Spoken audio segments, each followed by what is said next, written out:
રાજકોટ જિલ્લાના ઉપલેટામાં સતત 9 વર્ષોથી સેવાકીય પ્રવૃત્તિઓ કરી રહેલ શ્રી પટેલ સેવા સમાજ ટ્રસ્ટ દ્વારા આજે શહેર તેમજ તાલુકાના ગરીબ અને મધ્યમ વર્ગના બાળકો માટે ખૂબ જ રાહત દરે ફૂલ સ્કેપ ચોપડાનું વિતરણ કરવામાં આવ્યું હતું।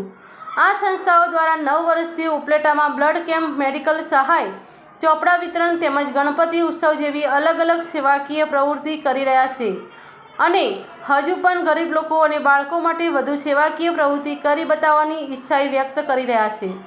આજે પણ આ સંસ્થાઓ દ્વારા ઉપલેટા શહેર તેમજ તાલુકાના બાળકો માટે રાહત દરે ચોપડા વિતરણ કેમ્પ રાખવામાં આવ્યો હતો, જેમાં શહેર અને તાલુકામાં મળી અંદાજે 20 થી 25,000 ચોપડાઓ તેમજ 5,000 થી વધુ નોટબુકનું વિતરણ કરવાનું જણાવવામાં આવ્યું હતું। હું ઉત્તમ કુંભટ, શ્રી પટેલ સેવા સમાજ ટ્રસ્ટ ઉપલેટા આયોજિત રાહત દરે ફૂલકેપ ચોપડા વિતરણનું આયોજન અમે દર વર્ષે કરીએ છીએ। આ વર્ષે પણ અમે લોકોએ 25,000 ચોપડા અને 5,000 નોટબુકનું રાહત દરે વિતરણનું આયોજન કરેલ છે।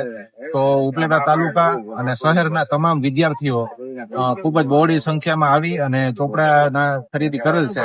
તો આવી રીતના અમે મેડિકલ સહાય, પછી બ્લડ કેમ્પ અને એવી વિવિધ સેવાકીય પ્રવૃત્તિઓ કરીએ છીએ। આવી રીતના અમે ઘણી બધી પ્રવૃત્તિઓ કરીશું, તો આપ બધાનો સાથ સહકાર રહે એવી સર્વેને નમ્ર આપું। Bureau report, Arsibhai Ahir, Upleta.